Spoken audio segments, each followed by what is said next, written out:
subconscious took control of your life and all life from the moment two cells united to create your body or any physical living form. All of life activity is a result of the subconsciousness at work. The subconscious knows all processes. The subconscious cures all disease. Power is merely aroused by other methods. Instincts and intuitions come by way of the subconsciousness. Instincts are a part of it. Intuition works through it from the superconsciousness. The subconscious can also be controlled by focus. Consciousness is the tool of focus. It can steer you to false conclusions as well as true ones. Only the subconscious knows the difference. This is how magic works. Consciousness focuses to drive the power of the subconscious to a specific end. The way to know the correct end is the path with heart. Today we're going to talk about the third chakra and the stones that correspond with it. The third chakra is located in the solar plexus area of the body and corresponds with our self-esteem, our will, and our personal power. It's also the place where we hold a high connection of fear and anxiety. The stones I'm going to discuss today assist in opening and balancing the third chakra, as well as helping to bring forward awareness of our fears and emotions. My favorite third chakra stone is citrine, a form of quartz that is golden brown.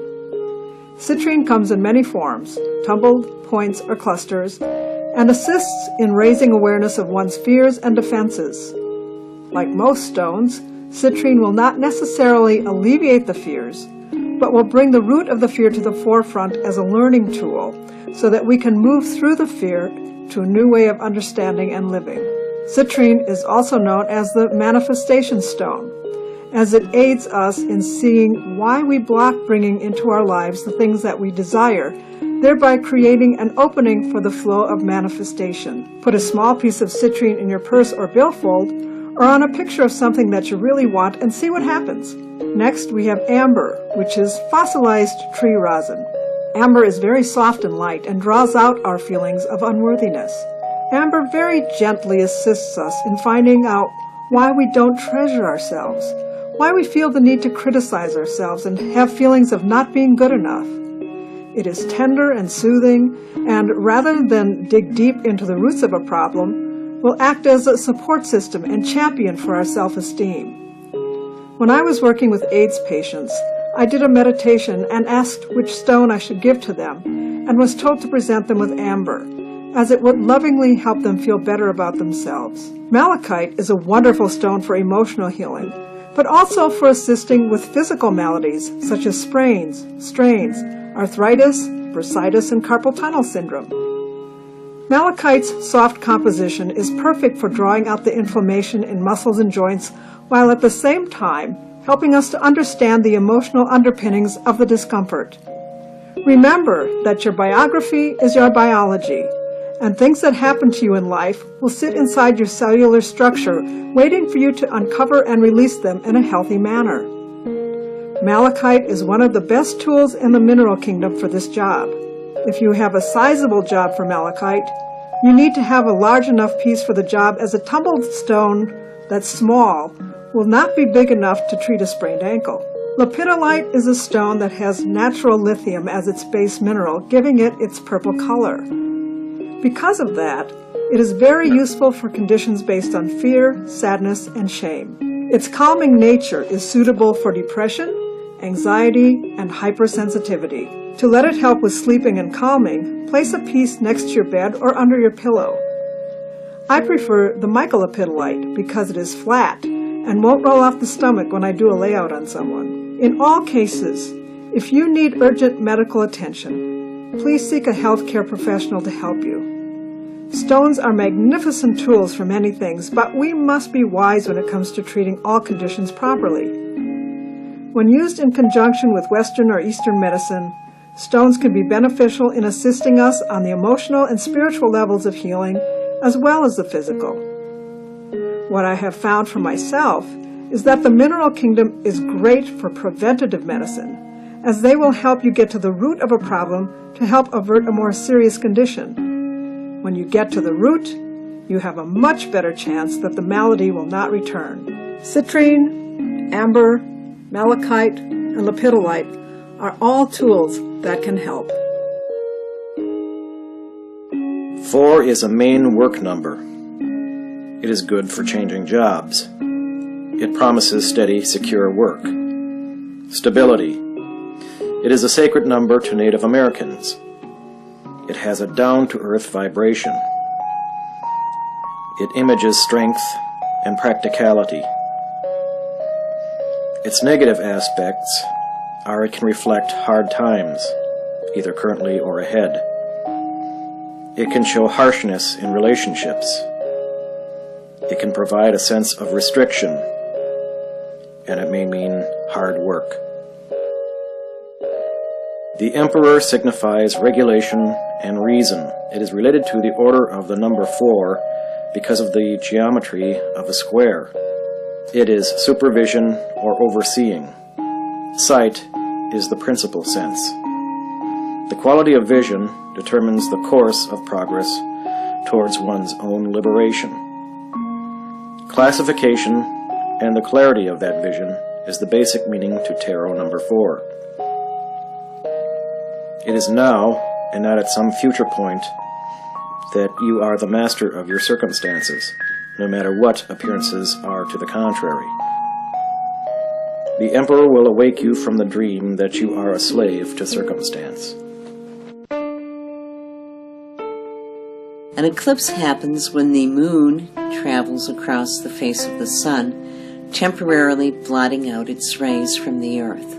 In a lunar eclipse, the earth gets in between the sun and the moon, thus blotting the rays of the sun from the moon's surface. The solar eclipse, I think, is one of the most interesting phenomena, as if you are in the path of totality during the solar eclipse, all of a sudden day becomes night, the sun gets a beautiful corona around it, and all of a sudden in the midst of a bright day you can see the stars.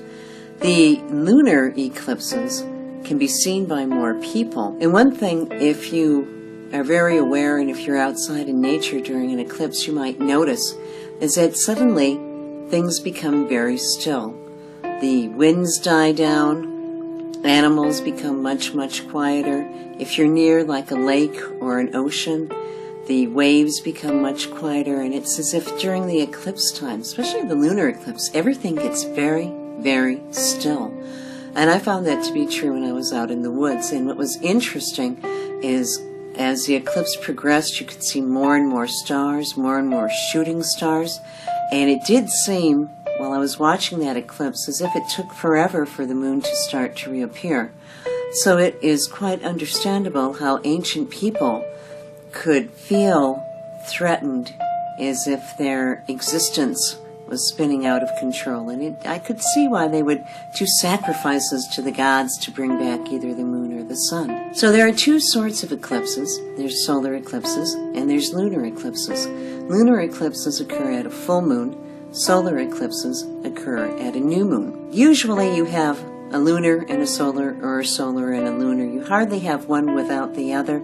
Sometimes you have a solar, a lunar, and a solar. So the eclipses are always very beautiful things to watch. But another thing to be aware of is a couple of days before eclipses, whether they're solar or whether they're lunar, I notice that there tends to be a little bit more tension in the air, and especially before a solar eclipse. For a few days before, there's almost a palpable tension, and I notice that there tends to be more rude behavior from people. So that's one thing to keep in mind if you're seeing that an eclipse is going to happen. Eclipses occur twice a year, and it's usually about 173 days apart.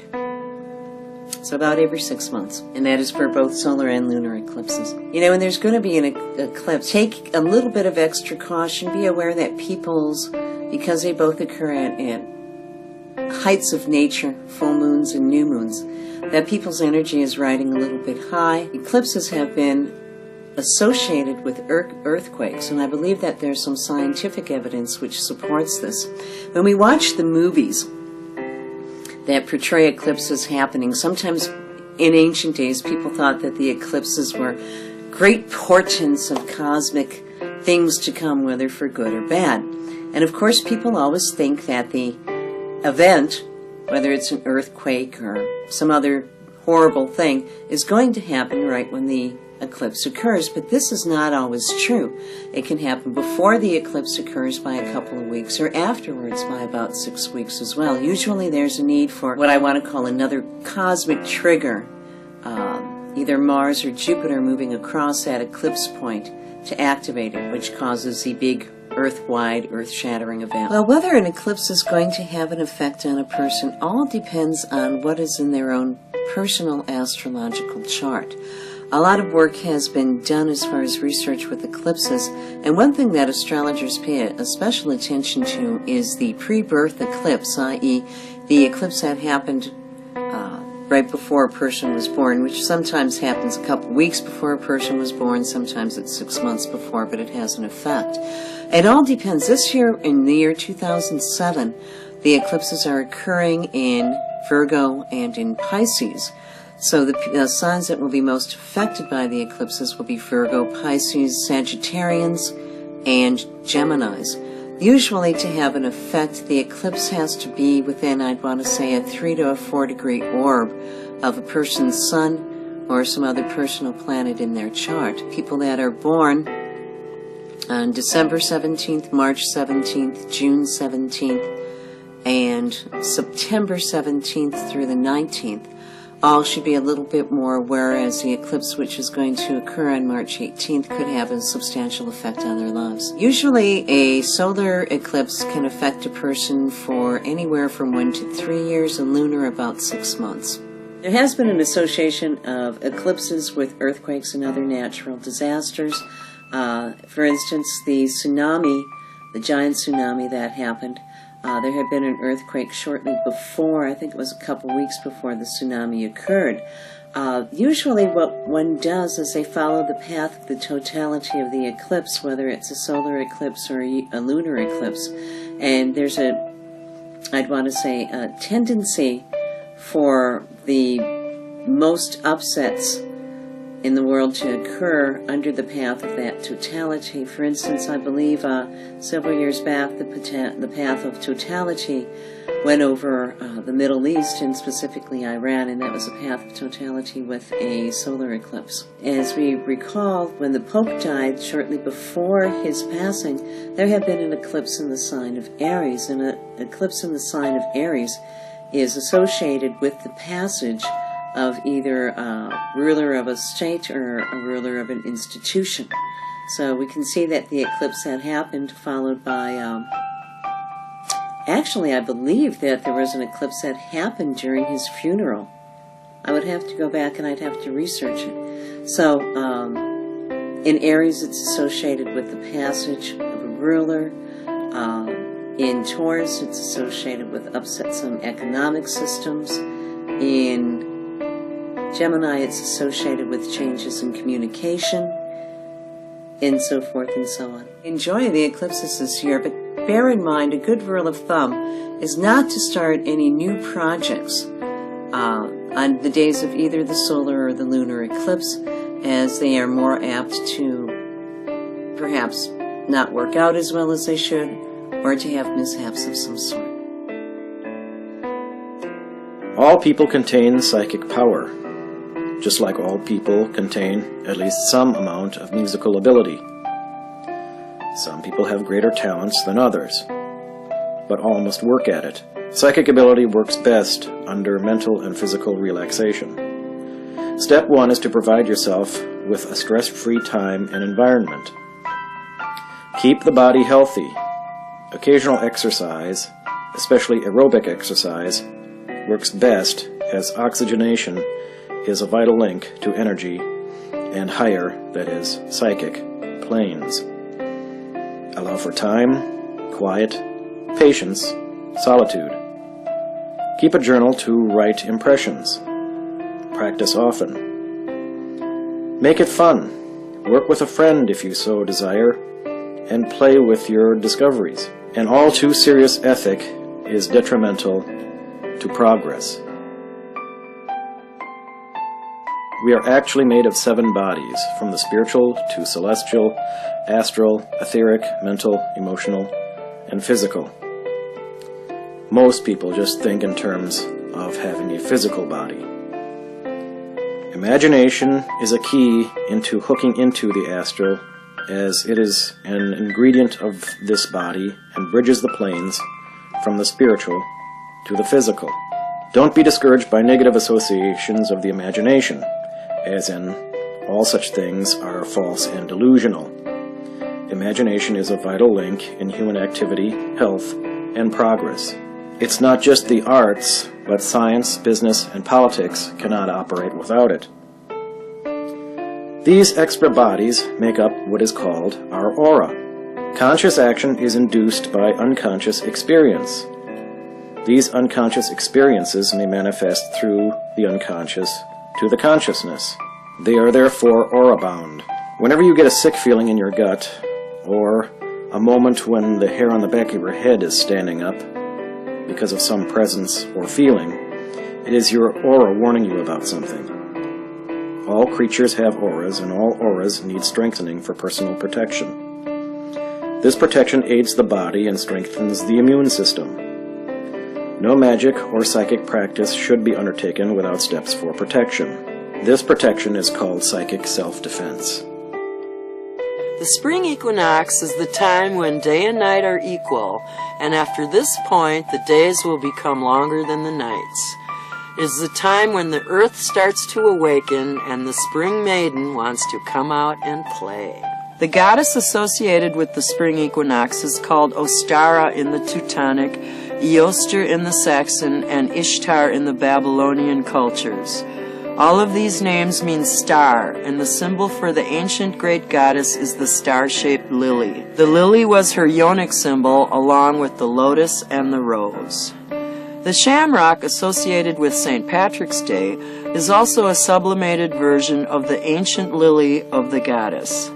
You can still see the remnants of ancient pagan spring celebrations in St. Paddy's Day, because we still wear green, and the leprechauns symbolize the earth spirits coming back to life. Ostara symbols include the rabbit, the basket, and the egg, all evoking fertility. The egg represents the world egg, the source of all things. It is the Kabbalistic 0 at the top of the tree of life from which everything comes forth. The rabbit came to be linked to Ostara because the moon in March was known as the hare moon. The March hare was linked to madness, hilarity, and a general change in ordinary consciousness. The white rabbit in Alice in Wonderland is the guide who takes her down his rabbit hole to Wonderland. The Jefferson Starship song, White Rabbit, also talks of a change in reality perception, where the rabbit acts as the messenger who opens the gateway into strange new worlds. A pig was usually slaughtered around the spring equinox in order to bring good luck and to fill the belly after a long winter. From this we have inherited the custom of baking the Easter ham. In Germany, small marzipan piglets are given to the children for good luck. Another mythology connected to this time of year is the story of the dead and risen God. It first originated in agricultural societies where the cycles of death and rebirth in the plant world were observed. The sacrifice that would magically help the crops grow was usually an animal and later became human. Thus we have many resurrected gods, the Greek Adonis and Orpheus, the Babylonian Tammuz, the Egyptian Osiris, the Roman Attis, and of course the Christian Jesus. They are all ritually slain and dismembered so that they can give new life to the people, just as new plants grow out of the dead shoots of the old ones. Here's a picture of Orpheus Bacchus from a Greek cylinder seal around 300 BCE. The Greek god Adonis was killed by a wild boar and bled to death while his mother Aphrodite was stricken with grief. Red anemones bloom every year on the sacred spot where his blood was shed. The Roman god Attis was the consort or son of the Great Mother. He killed himself under a pine tree and purple violets sprang up where his blood had flowed. Interestingly, crucifixes are also adorned with purple cloth on Good Friday. Attis's triumph was celebrated by cutting down a pine tree to symbolize him and swathed like a corpse, which was then decked with purple ribbons and violets. The sacred pine tree was brought into the Great Mother's temple and mourned with loud lamentations as priests would cut themselves and sprinkle blood over it. Good Friday also happens to be the goddess's day, or Venus's day, on which her son is sacrificed and reborn on Sunday, the day of the god. The ancient Romans would sacrifice a spring lamb at the equinox in order to be purified by its cleansing blood, and Jesus is also referred to as the Lamb of God. The Fool has also come to represent the spring equinox, since he is the zero or the egg card in the tarot and symbolizes beginnings. He is still with us as the Joker in the card deck, where he functions as a wild card. His element is air, as the name Fool comes from phallus, or a windbag or buffoon. He is also called El Loco, coming from the word lunatic, which connects him with the old lunar or goddess religion. He was probably a devotee of Mania or Luna, ancient moon goddesses whose names became degraded to Mania and Lunatic. The Fool's conical hat represented the phallus of the earth god reaching for the Queen of Heaven, and he carries a pair of ass ears on his hat as well as on his scepter. This links him to the Egyptian ass-eared god Set, the wine god Bacchus who rode on an ass, and of course Jesus who rode on an ass into Jerusalem. Thus we can see the connection between the archetypes of the Fool and the Savior. Other celebrations in spring include the Green Georges and Jack in the Greens that are covered from head to toe in greenery and parade down the streets of modern England and Ireland. This goes back to the Celtic Green Man, or April Fool, who personifies the mysterious phenomenon of spring, which leaves us all a little giddy and feverish. The Green Man held his festival on Easter Monday, or St. George's Day. Some say Christ was crucified on April Fool's Day, which came at the end of the pagan spring equinox celebrations. April Fool's Day reveled in the resurrections of Attis and was known as the Festival of Foolishness, or the Hilaria. As you can see, springtime is the time when we can let the fool in ourselves come out, as the earth is stirring beneath us, as we come out of our homes after a long, dark winter and breathe in the reinvigorating air of Ostara's spring. In early spring, facing south at 9 p.m., are a collection of known constellations and famous stars. Directly south is Cancer, with its two lower stars, Acubens and Altarf, among the most noteworthy. But nearby is Leo with its prominent star Regulus, right on the ecliptic. And just to the other side, west or to the right, is Gemini with its twins Castor and Pollux. And just below is Canis Major with its standout Procyon. And if one looks very closely, the head of the serpent Hydra shares the same patch of sky.